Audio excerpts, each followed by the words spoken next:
Here's the deal with my papa. Hello and welcome in, everyone. Jordan, thank you again for that introduction, and welcome to Here's the Deal with Danny Sidders. I'm Jeff Adair here, sitting down with Danny. Danny, how are you doing today? I'm well, and I'm ready to talk about some of the stories that Jesus told. Yeah, I'm ready. I'm looking forward to this. We're kind of doing a little different setup here today, so I'm really looking forward to it. Danny, first of all, before we get started, how long did it take you to choose which parables to go through? Because Jesus told a lot of stories to us. Well, I just went through and I start reading them.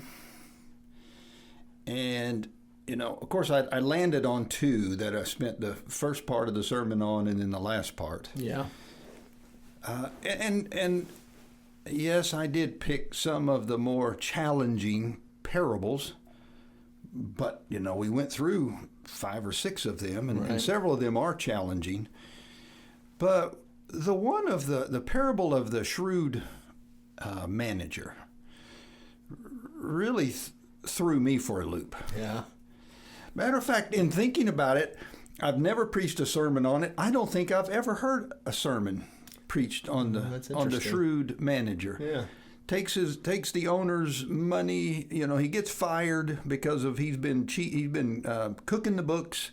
Gets fired, doesn't know what to do, but he figures he'll go and cut prices in half for those that owe the owner money, and really kind of even cheats the owner out of more money. Right. I mean, ultimately, that's really what's going on. He's called dishonest, and he got fired. Right. Now, you can't overcome those two.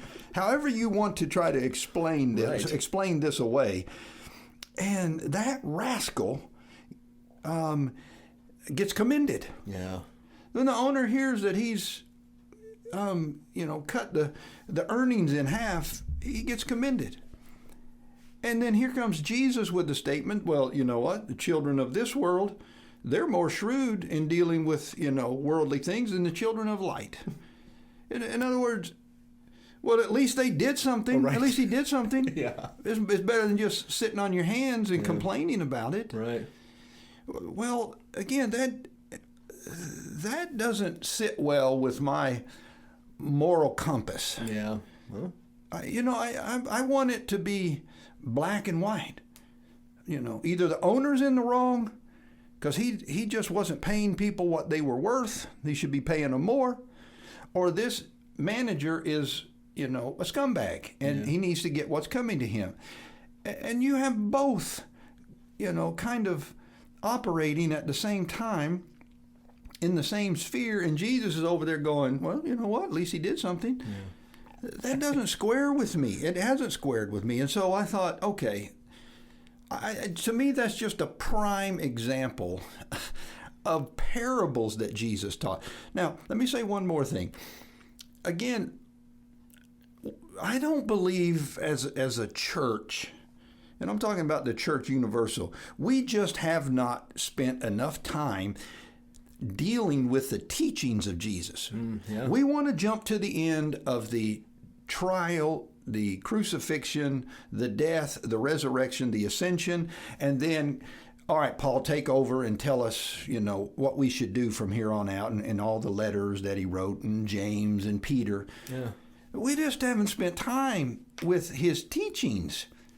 Now, again, remember that the end for Jesus, the crucifixion and the resurrection, is all based upon his teaching. Yeah. The teaching came first. True. And for me, I'm beginning to see in a greater way now that the mission of Jesus, that end of life and new life for Jesus, just does not make complete sense without his teaching. So you go back and start looking at his teaching and what he did and where he went, and you start to break these stories down. And Jesus becomes kind of like a spiritual cotton candy. It just kind of melts in your mouth or melts in your hands, and you at the end of the day you have nothing left. You're like, wait a minute now, where's the morality? Where's the truth? Where's the substance here? Where can I hang my hat on this? Right. So I did start with the shrewd manager, which was one of the toughest ones, but then ended up again with the prodigal son. This time looking at the older brother, who is like me, who I'm like. I'm like the older brother.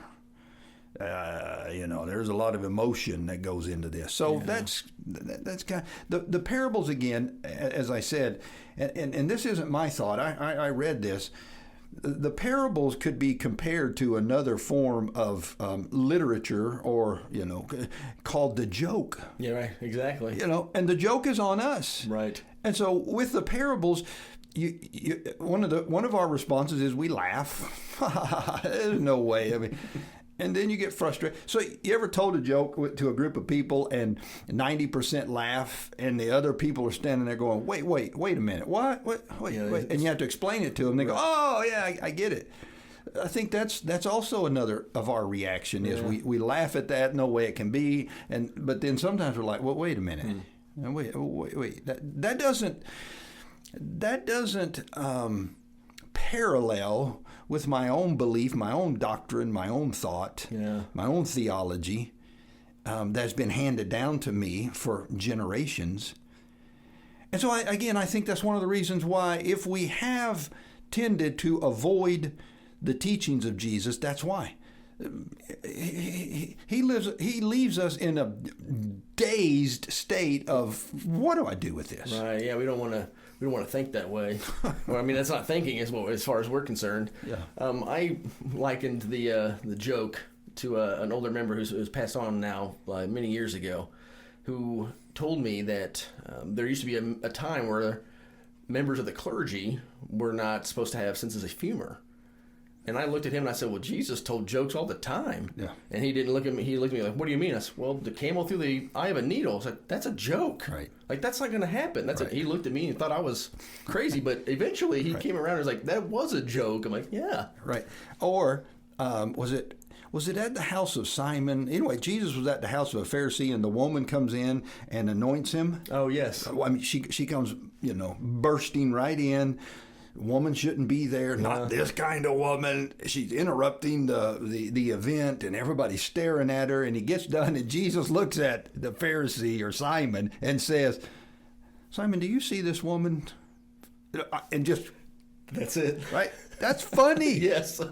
No, that's all you can see. Yeah. And so that to me is again part of his humor. Yeah. Simon, do you see this woman?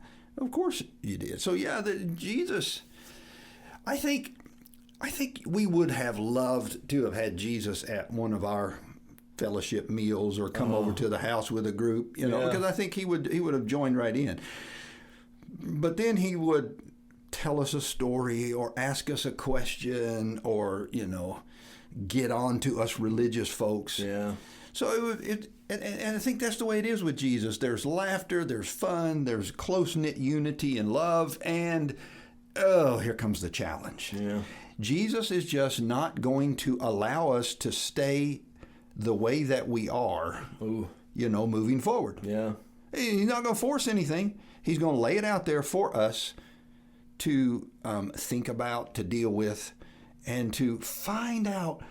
So, for instance, again, the parables. The question is, where am I in the story? Yeah.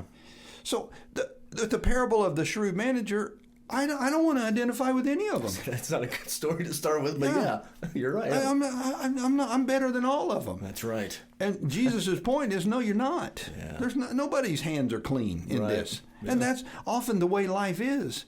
So I'm always looking for, now, what's the right moral thing to do, and what again, because we all want to honor God, and rightfully so, and I think that's part of Jesus's point. Sometimes your religious morality keeps you from doing anything. Yeah. You dig your heels in, you don't do anything. Well, that's worse than, in some instances, getting something done. Something done, yeah. Right? That's been the challenge of the church for a long time. We drag our heels. The church has always been behind the pace of the world. Right. Now, again, you can put that in all kinds of categories, sure. and sometimes we don't want to be, alongside the world. But we're slow. Yeah. We're slow, and that's part of it. And I wonder if Jesus wouldn't come along and go, hey, at least do something. Yeah, come on now, do something. Yeah. So when we put ourselves in the story, when you were talking about that, it reminded me of Exodus 24:12, and had some discussions about this. But God tells Moses to come up to me on the mountain, And most of our translations say wait there. But when you look into the text and everything else, it's kind of literally means be there.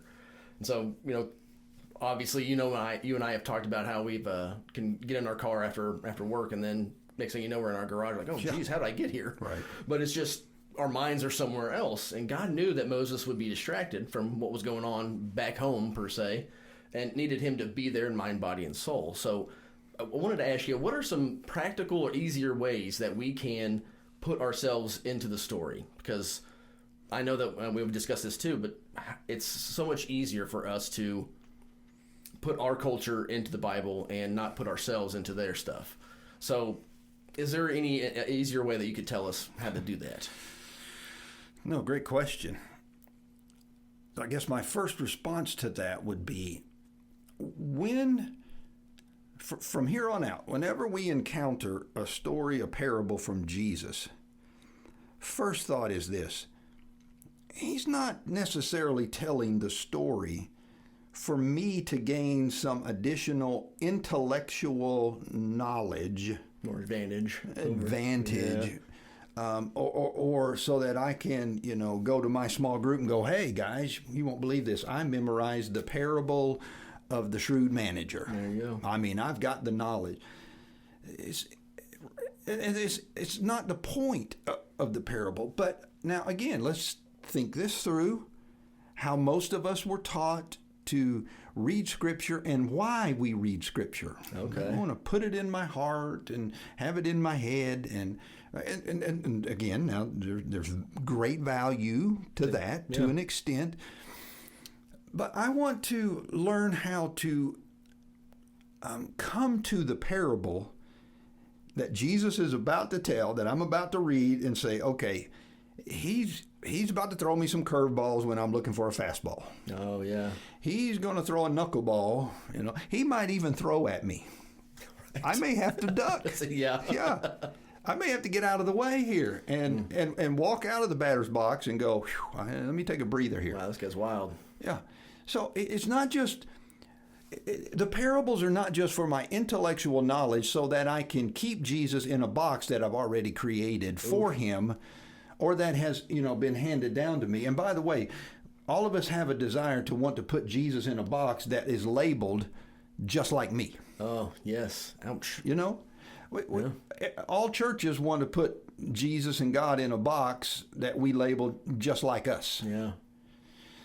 And so the parables are designed to blow up our box. Yeah. And to make us think beyond where we are at this moment. But yes, so I would say that would be the first place to start. The second thing is to put myself in the story and to be as honest as we can with the story and with the characters in the story. Are you, am I the prodigal son that has just wasted everything and hurt people and been selfish and been angry? Guilty. And feel like it's my right and I don't care who I hurt? Yeah. Or am I the older brother? Again, so I described him as probably neatly dressed, a pocket protector with several pens and pencils in there and a calculator and a lot of keys. By the way, pocket protector. A lot of keys hanging off his pants. He's got a key for everything. He's organized. He's the deacon of, social life at the synagogue or operational life. He's organized and everything to him is right and wrong, black and white. And he just cannot get in his mind how father would go running out to younger brother and hug him and forgive him and give him a kiss and kill the fatty calf and throw a party and then say, hey, come on in and dance.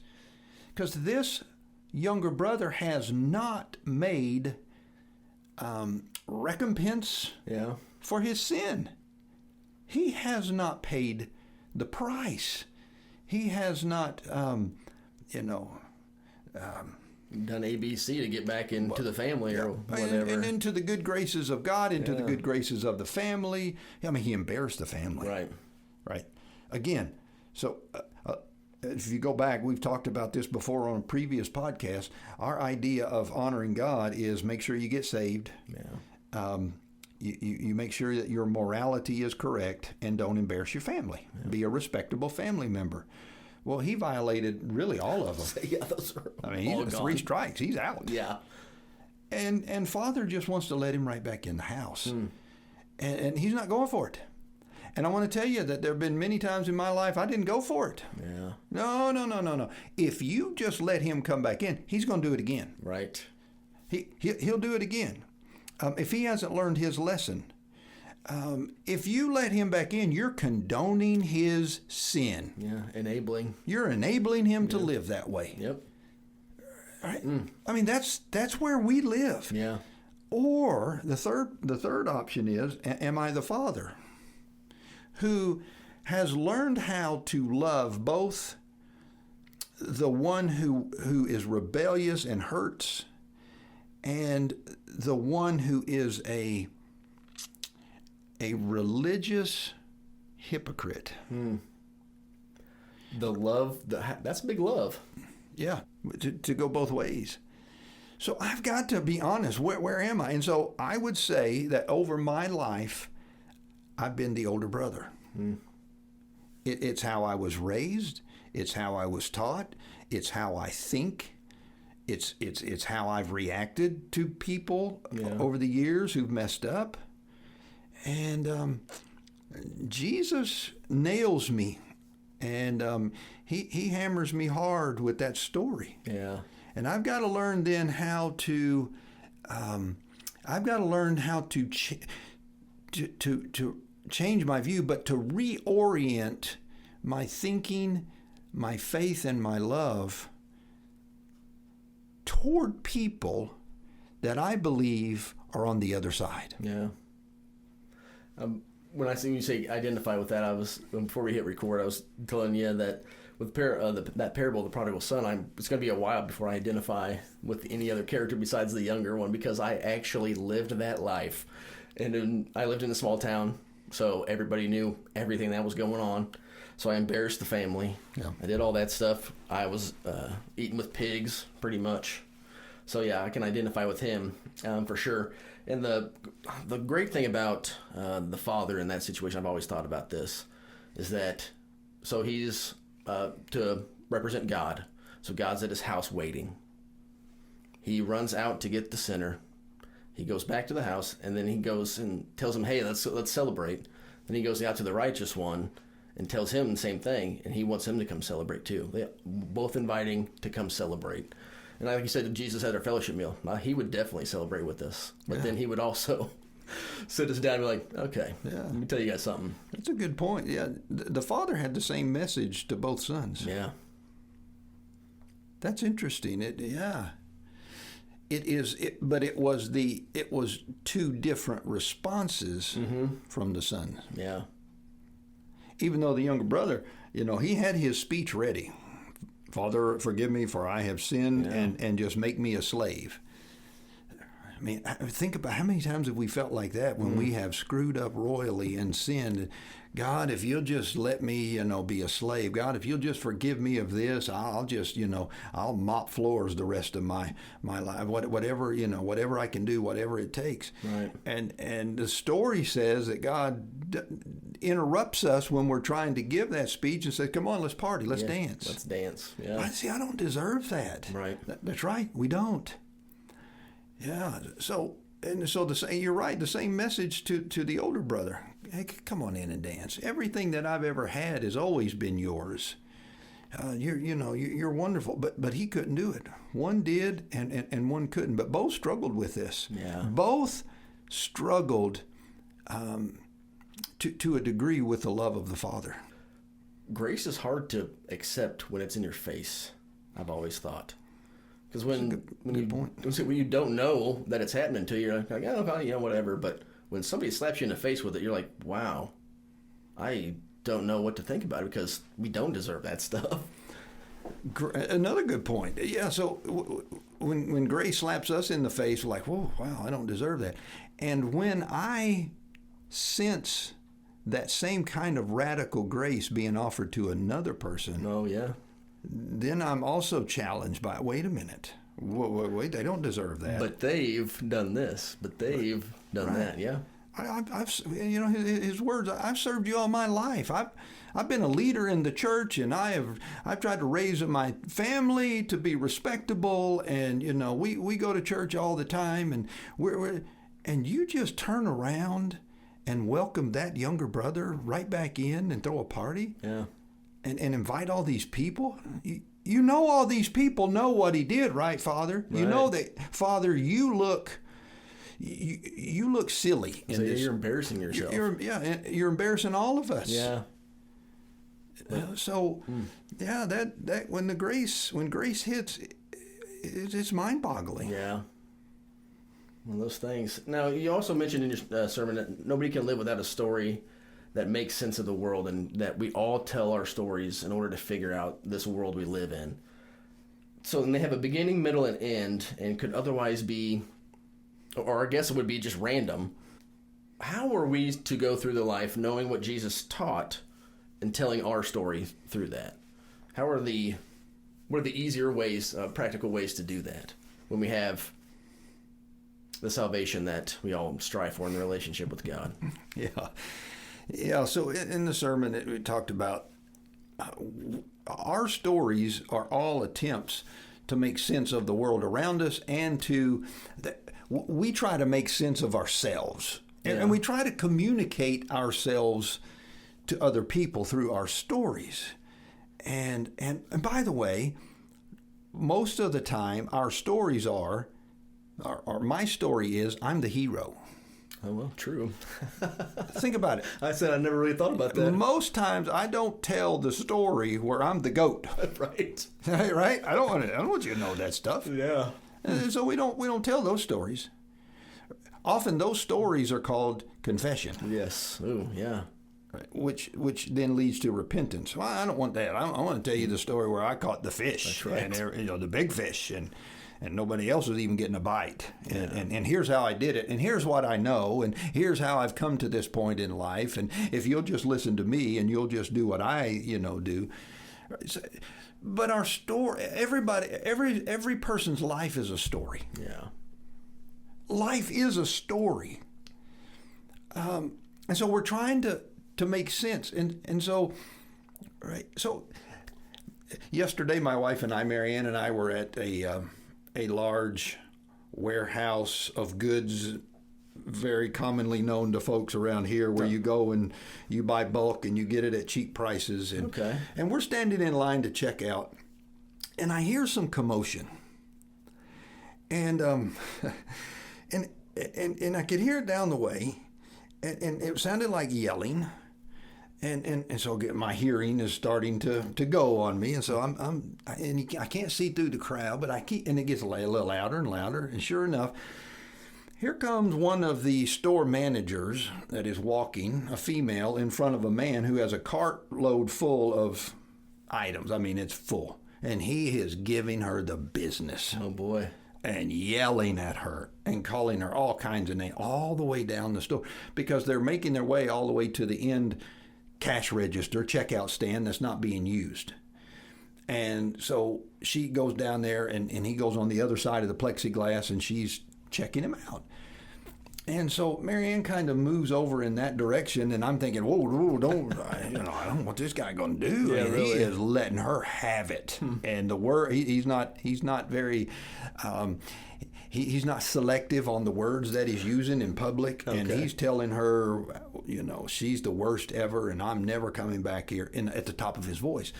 And I'm standing about 30 yards away from him now, and I look over at him, and I'm just glaring at him, looking at him, and he looks at me while he's still yelling. I'm shaking my head no, like, you shouldn't be doing this. Well, Marianne had ventured over there, and while I'm standing in the checkout line, and she caught the story. And the story was, he had tried to go through self-checkout down at the other end, and pay cash for it. Well, the sign says, no cash, debit, credit card only. He doesn't pay attention to that, scans all of his items, ready to pay, doesn't take cash. And when she comes down, she has to void the entire transaction. Oh, wow. But then offers, say, just follow me, right? I mean, because he's already losing his mind at this point. Just follow me, and I'll come down here, and I'll check you out, and we'll get you out of here. And so, even though he didn't read the he didn't read the sign, he was livid. And I'm angry at this man. He's embarrassing himself, and it's not her fault. Yeah. She didn't write the policy for this store. And so I'm ready to. I mean, if it were me, man, I'd walk over there and karate chop him, and I don't even know karate. Hey, oh wow. I'd go. I'd try my best at a karate chop on him. Mary Ann goes over there and after they're done, starts talking to the manager and apologizing to her and saying, "This isn't your fault, and you handled that well." Wow.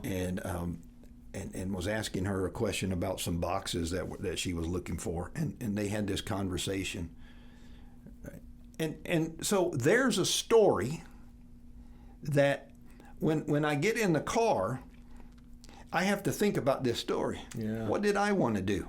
I was going to karate chop, right, to help her out. Right. I was going to set this thing straight. You don't act like that, He violated my moral compass, and it was wrong. I was sort of the older brother. Mary Ann acted like the father. Yeah. Right? Everything's a story. Yeah. Everything relates back to life and spiritual life and the teachings of Jesus.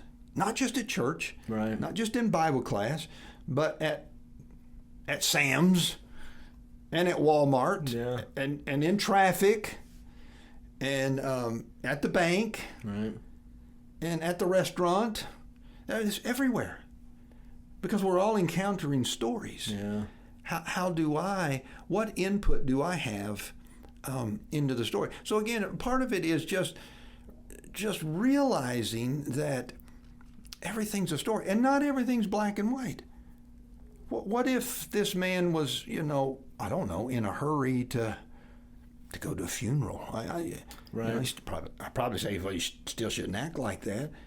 But I don't know all the details. Yeah.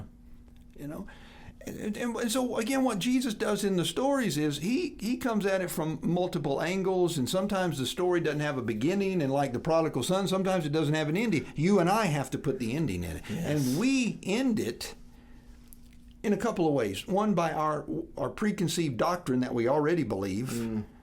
So I might say, well, I'll tell you exactly how that ended. That younger brother got a free meal or two for a week or so, and then he took off again. He stole from his father, because that's the way they do. Statistics tell us that 87% of prodigal sons will do it again. Right? Yeah. Or so I mean that's one way. But the other way that he allows us to finish the story, or we have to, is by my life. How am I living? How do I treat other people? Yeah. Am I karate chopping, or am I loving them and encouraging them? So, yeah. Again, as I said, and I've said many times, if Jesus asks you a question, you come to him and talk to him, and he asks you a question, run. And if after you've had a conversation with him, he says, "Oh, by the way, let me tell you a story," run. Yeah. Because he's going to muddy the water up. Yeah. He's not going to clear it up. Jesus, why do you always speak in parables? They ask him. Why? Can you just give us 1, 2, 3? Yeah. What are the steps to salvation? Right. And what are the steps to worship? And what are the 3 steps to grow a thriving church today? And, right. That's the books that we write. That's right. Jesus will say, "Oh, you want to grow a church? Let me tell you a story." And you get done with the story and think, I have no clue. What did you just say? What are you talking about? Yeah.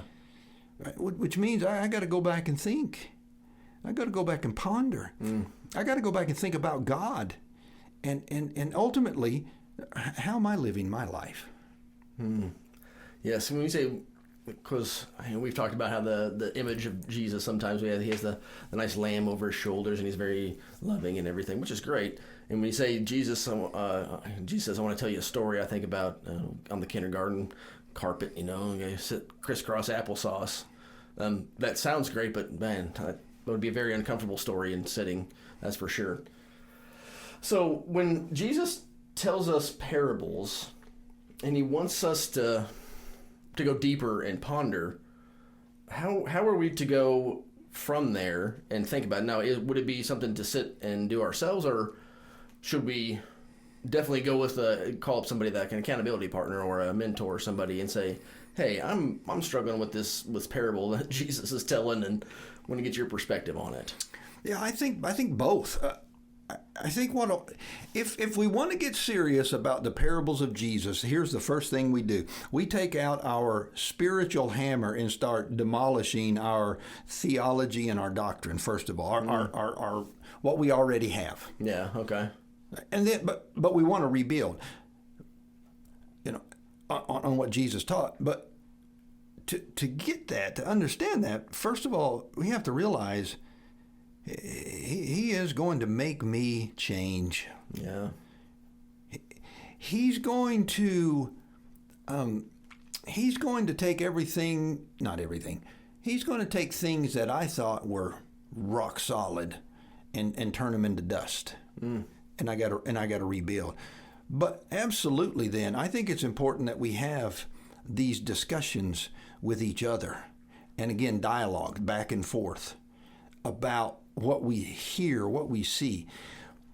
But to me, the key point in having discussion with others is the ability to listen and give the other person permission to say, let me interject into your story.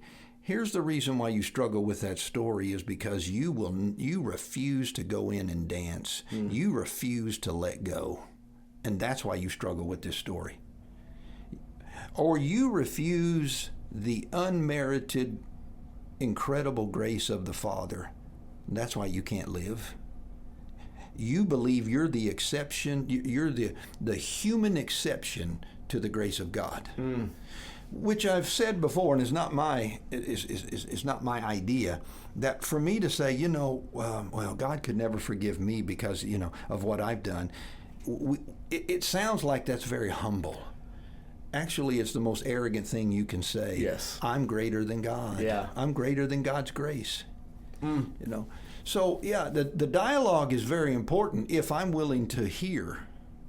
If I don't get it from Jesus, right, if I don't listen, because, by the way, the story, if we really put ourselves into it, that's really all you need. Yeah, it's true. If you say, okay, that was a curveball there. Okay, yeah, and laugh, Jesus, I got it, yeah. That's what I got to, there's my issue, there's my problem. That's what's holding me up. There'd be plenty, But again, I'm always looking for the hero in the story, and I want to be the hero. Yeah. Right. So how often would we, in the story of the prodigal son, go, oh, yeah, I'm the father. Yeah, that's me. I love everybody. I forgive everybody. I'm Mr. Encouragement. I love celebrations. I just love it all. That's me. I'm the father. Yeah. That's what I have a tendency to do that. Yeah, I'm Mr. Everything Together. Yeah. So, yeah, again, putting myself in the story. To me is critically important. And by the way, and I said this, don't worry about not understanding what Jesus is really getting at, because his disciples couldn't get it. See, the guy sitting at his feet couldn't get it. Again, how many times did they go, Jesus, would you come over here? Let's huddle up here, right. We're away from the crowd. What was that all about? What are you talking about over there? What do you mean? Yeah. And you mentioned how we have to wrestle a lot. So, yeah. You mentioned that Israel, the name was given to the Hebrew people, and that God loves a good wrestling match. And of course, I'm down here in the studio just thinking to myself, oh man, he's got a wrestling reference coming up. And, oh, he didn't. So I was thinking like headlock or back body drop or something. Hulk Hogan. Get one. Yeah, a Hulk Hogan story or Andre the Giant, something. Yeah. No, they're right. So that's their name. Right, they wrestled with God. Yeah, God gave them that name. Mm-hmm. Come on, wrestle, think, be challenged, say I don't know, change your mind, walk away, walk away from it for a while so that you can come back later. I've had a discussion with some youth group members, a couple of that are graduating here soon, actually. That if you have that mentality of I know everything, I know I've heard this story 75 times or whatever.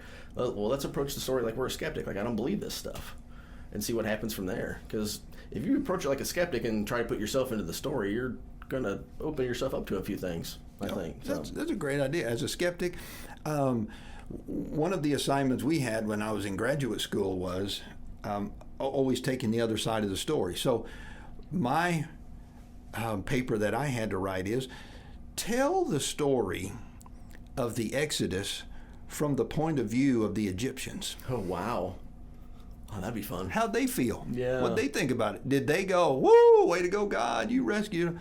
No, they plundered us and killed our children. And right, so that's a way of looking at the other side of the coin. Yeah. Or, as I've heard before, looking at the backside of water. Oh, wow. Okay. And the only time I've ever done that is at Six Flags when there was this roller coaster ride that came to an end and it went in this little cave and there was a waterfall going over the top. And when you came through there, you were looking at the backside of water, which you never get to see. Yeah. You know. So that could be a good exercise to practice. That's interesting. Yeah. How did Zacchaeus feel about Jesus saying, "Hey, I'm coming to your house"? Yeah, we know the end of the story, but how did he feel about that? Yeah. What would you be thinking, about that? Take any story and look at it from a different angle. That'd be interesting to do. Speaking of that, we have talking about culture. I was reading a story recently about how the airline industry was invented here in America, and our culture is pretty straightforward. We have the freedom to speak and what's the big fancy word, egalitarian kind of society where somebody of a higher rank is respected, but just not as other cultures are. And so when I want to say it was like the 90s, there seemed to be a lot of airplane crashes in Korea, and I want to say somewhere in the Latin America area.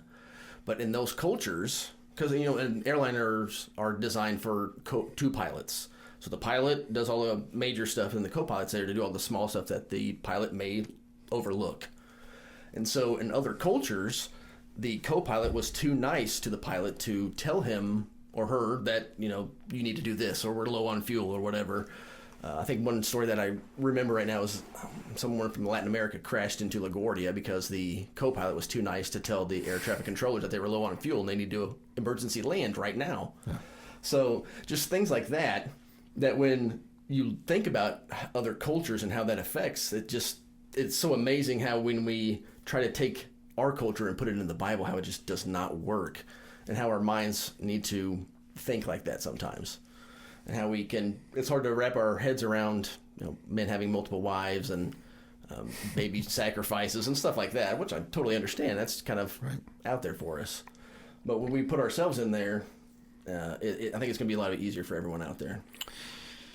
Yes, and it's very common. Most of us do it. That you're right. We read the stories in the Bible as if they were taking place in 21st century America. Right. And how we feel and how we think. And so we ask questions of the text that the ancient hearers of it would never ask. Yeah. And we tend to think, so when we read a story, we tend to think, again, Walmart and the internet and modern church assemblies. Yeah. And, the ancient texts were so far removed from that it does require a little background work for us. Yeah. We'd love to say, hey, just pick up the Bible and read it. Well, okay, but if you're going to do that, you do need to have some level of background understanding of what you're reading and why these things were said this way. Because, again, some of the writers assumed, and rightly so, that their readers understood everything that was being said. We don't. Yeah, it's very true.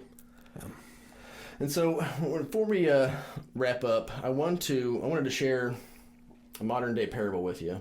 All right. And if I can get everybody to kind of pay attention through this and bear with me. So this is a modern day parable. On a dangerous seacoast where shipwrecks often occur, there was once a crude little life-saving station. The building was just a hut, and there was only one boat. But the few devoted members kept a constant watch over the sea, and with no thought for themselves, they went out day or night, tirelessly searching for the lost. Many lives were saved by this wonderful little station, so that it became famous. And some of those who were saved and various others in the surrounding areas wanted to become associated with the station and give of their time and money and effort for the support of its work. New boats were bought and new crews were trained. The little life-saving station grew. Some of the new members of the life-saving station were unhappy that the building was so crude and so poorly equipped. They felt that a more comfortable place should be provided as the first refuge of those saved from the sea. So they replaced the emergency cots with beds and put better furniture in an enlarged building. Now the life-saving station became a popular gathering place for its members, and they redecorated it beautifully and furnished it as a sort of a club. Less of the members were now interested in going on sea life-saving missions, so they hired lifeboat crews to do this work. The mission of the life-saving was still given lip service, but most were too busy or lacked the necessary commitment to take part in the life-saving activities personally. And about this time, a large ship was wrecked off the coast, and the hired crews brought in boatloads of cold, wet, and half-drowned people. They were dirty and sick, and some of them had black skin, and some spoke a strange language, and the beautiful new club was considerably messed up. So the property committee immediately had a shower house built outside the club, where victims of shipwreck could be cleaned up before coming inside. At the next meeting, there was a split in the club membership. Most of the members wanted to stop the club's life-saving activities as being unpleasant and a hindrance to the normal life pattern of the club. But some members insisted that life-saving was their primary purpose and pointed out that they were still called a life-saving station. But they were finally voted down and told that if they wanted to save the life of all various kinds of people who were shipwrecked in those waters, they could begin their own life-saving station down the coast. And so they did. As the years went by, the new station experienced the same changes that had occurred in the old. They evolved into a club, and yet another life-saving station was founded.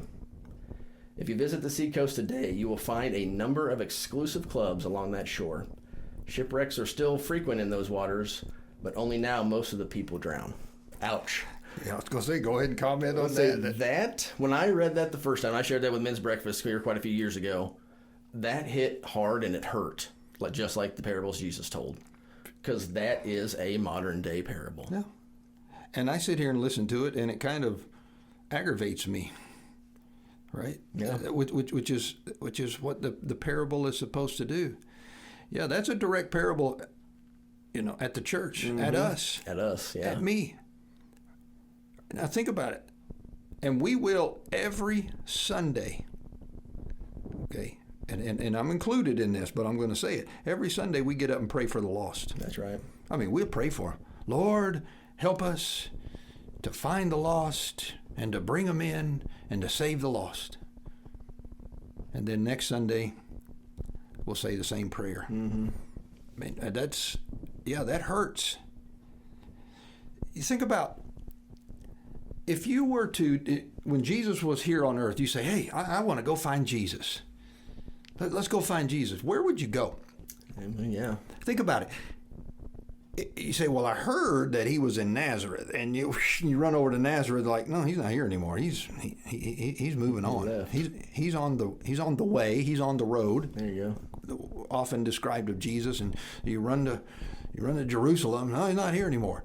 Jesus was always on the move, moving. And so if you were going to find Jesus, what you'd have to do is start getting in front of him and circling back so that you would, encounter him face to face, as far as, just a way of thinking about it. Because he's not stopping. He's on the move, talking to people, loving people, healing people, telling parables, on to the next place, on to the next place. We've seen this. We know this. But somewhere in the history of Christianity, we stopped moving amongst the people out there, and we started stacking bricks and stones on top of each other and said, okay, now here we are, come to us. Oh, yeah. Come on to us. Hey, look, if you want the good news of Jesus at 9:30 on Sunday morning. Here we are. Here we are. 6 o'clock on Sunday night back in the day, 7 o'clock on Wednesday. And if you have any needs, we're located at 102 Main Street. You drive up here, and there'll be somebody here. We've got paid staff, and they can walk you through it. Yeah. Right. So the mentality changed. So yeah, when you tell a parable, when you read that parable, that hits us home. That hits at home with us in our modern day thinking about what is church and what does it mean to practice Christianity. The video that we showed Sunday about the fishing, that was hilarious. That was great. And it just drove a stake through you. Yeah. We're just people of excuses. Yep. Let's just pay somebody to do the work that Jesus called us to do. That's right. We don't like to hear that. Yeah, I know. I don't want to hear that. Or I've heard the term throw money at a ministry. Yeah. I've heard that term doing that, and that one sounds really bad. Yeah.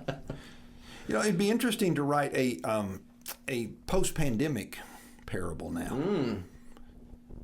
And where we find ourselves today. Because, we are asking a lot of questions about what's happened. Yeah. Where did this go? Where did that? Will this ever come back? Will that ever come back? Well, what do we do? Well, what does ministry look like going forward? And again, at this point, a lot of us say, I don't know. Yeah. Are we just hanging on, hoping that somehow it goes back again to a 20th century church model? I don't think it's going back to that. I don't think it can. So I wonder what a post-COVID parable would sound like. I don't know. I like that idea. So when in the name of each sermon was Jesus tells us a story. So when we want stories, nice and neat and black and white, just your personal opinion, why do you think Jesus always left them open, or didn't give us a beginning, didn't give us an end? Because I know you said he wants us to think and ponder. And short side note, youth ministry, I always tell everybody, the brain is the only organ that named itself. He wants us to use them. That's deep. So I said, hey, he gave us a brain, and he named it itself, so we need to use them. Yeah. So I was just wanted to see what you thought about that. Yeah, absolutely. So, for example, again, I used this Sunday, and Jesus talks about when the Son of Man returns, and 2 will be in the field, and 1 will be taken, the other left, 2 on the roof, 1 will be taken, 1 will be left, 2 in the bed, 1 will be taken, the other will be left. And the disciples hear this and are like, man, that's scary, that's shocking. Yeah. Holy moly, Jesus, when? When's this happening? Great question, when? And Jesus says to them, well, when you see the vulture circling, there's a dead body. Yeah, right. Let's keep going. Whoa, wait a minute. Come on. Back up. What? Yeah. And he keeps going. And so Jesus could have explained life and explained parables and explained teachings if he wanted to. He could have. He chose not to. Yeah. We have to process that. He could have, instead of telling, the story of the prodigal son, could have said, look, guys, write this down. God loves you more than you'll ever know, and God loves the sinner, and God loves the Pharisee, and he loves both of them. Okay, you guys got that? Yeah, write it down. Okay. He could have done that. That's true. But he didn't. Yeah. He tells a story. Look, I get that. My wife will ask me from time to time, what stories are you telling today in the sermon? Yeah. I say, well, I don't know. I didn't really tell a story. Why don't you tell a story? I get it. So if I tell a story during the sermon and I get done, and by the way, if I don't finish, so I'll tell part of a story to make my point. Okay. And after the sermon, I'm standing back there waiting on people to greet me and tell me what a great sermon that was. And, you really did a great job on articulating the purpose of the Dead Sea Scrolls in, Aramaic and that type of thing. Wow. I'm making that up. I was like, somebody said that to you after a sermon? Wow. Yeah. No, that's what I dream of. Okay. Right? Okay. Man, that's a great homiletical project that you just undertook there. But no, they'll come up and say, hey, that story about Bob and Sally, whatever happened to Sally? No, yeah. Right? What happened to Sally? Did she die? Did she, well, yeah, she's fine, But they want to know the story. Yeah. I don't know why. Oh, we're talking about why did Jesus do that? Yes. Jesus knows this. He's the master storyteller. Yeah. He could have he could have been more like Paul, and Paul would lay it out, theologically, and we tend to, our eyes droop during that. Yeah. Well, he had somebody fall out of a window after 17 hours or whatever it was. So, I mean, there you go. That's right. Split him wide open. Yeah, but Jesus told us he could have done it another way, but he didn't. Yeah. And he leaves some of it open-ended, and he'll say these, what we call pithy sayings, that, again, you scratch your head and walk away and go, okay, what did he mean by that? See, if Jesus can keep... here's the way I want to say it. If Jesus can keep Jesus on your mind during the week, he's got it. He's won. There you go. If the preacher doesn't allow you to keep Jesus on your mind during the week, then you'll walk away and say, I got it. How have we been trained to preach? Yeah. Well, you give them 3 points and you summarize it and you clean it up. So I have to laugh when guys do sermons out of the book of Hezekiah. Right. Hezekiah's not even so Hezekiah, and there and a prophet Isaiah, let's say. And the prophet, and if you don't listen to my words, and God is going to get you, and woe to you, and it'll be worse than for Sodom and Gomorrah, right? And that's the text for the day. And so the preacher's up there preaching it and preaching and preaching, and then says, but Jesus went to the cross for you, and you don't have to worry about any of this. And if you'll just give your life to Jesus, it'll all be made well. Right? So we want to clean it all up. Yeah. We don't want to wrestle with the mysteries and the challenges and the hurt and the pain and the sin in this life. So preachers are good at saying, now here's the text, but here's 3 points that you can, if you'll just practice these things, and here's a poem that'll make you feel good about yourself. That's right. So Jesus, I think, tells the parables so that we walk away thinking about it and struggling with it, and think about it tomorrow, and think about my life and put myself in the story, and what could he mean, and how does that work out in today's world? See, because there are universal principles that are involved in each parable. Oh, yeah. Regardless of culture. Yep. Will I take the time to process through it and learn and change? And put God in the headlock, or take a headlock from God and wrestle with him. Sleep in a sleeper hole. Well, there you go. Yeah, exactly. Hey, I can go all day about that.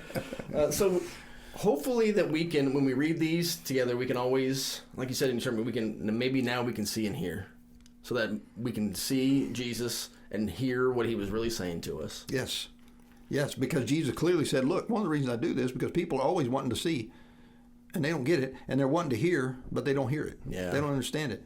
Why? Because they're trying to keep Jesus in a box. They're trying to put Jesus in that role of Davidic king Messiah back then. Yeah.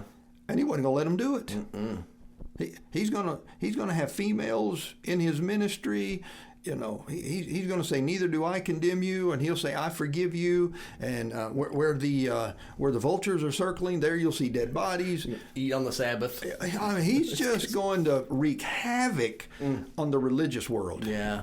So this is what you perceived. I'm exactly the opposite. Yeah. Love it. Yeah. So I know this Sunday is graduation Sunday, so I would say, hey, what's a preview? But I'm just going to be celebrating the graduates in the entire class of 2021 this coming Sunday. But do you have anything are we going to continue with stories for the following Sunday? I just locked into. I didn't have time to do this one, but we're going to spend a whole Sunday on what is referred to as the Good Samaritan. Oh, nice. No, it's not nice. Well, yes. I am, yes. Yeah, I was saying I can only imagine, because there's when you want to identify in that story, that's a tough one for me. Yeah. That one shook up folks. Yeah. That one shook up folks. And it should shake us up. And so we're going to spend an entire Sunday breaking down the Good Samaritan, because it shouldn't be named the Good Samaritan. It's not about the Good Samaritan. It's about either me in the ditch. Yeah. Or me walking by, right, without doing anything for the guy that's in the ditch. Yeah. That's what the story's about. I'm looking forward to that one. To a certain extent, I love being challenged, but when you start poking and prodding, I'm like, okay, all right. I'm just kidding. I love that. If you guys have any questions about anything, and so I thought about next week, as far as podcasts go, since we're honoring our graduates, that we would just have a free-for-all. Maybe we can just have a discussion about anything. So if you guys have any questions, about anything. Send them on into hcocdigitalmedia@gmail.com, and we'll just have a great discussion next week. So, Danny, thank you again. You're welcome. A free-for-all. I like that. That sounds like I can bring my karate chops in. Oh, that's right. Bring that in. Everybody, thanks for listening. Have a great week. Danny, we'll see you later. All right. God bless.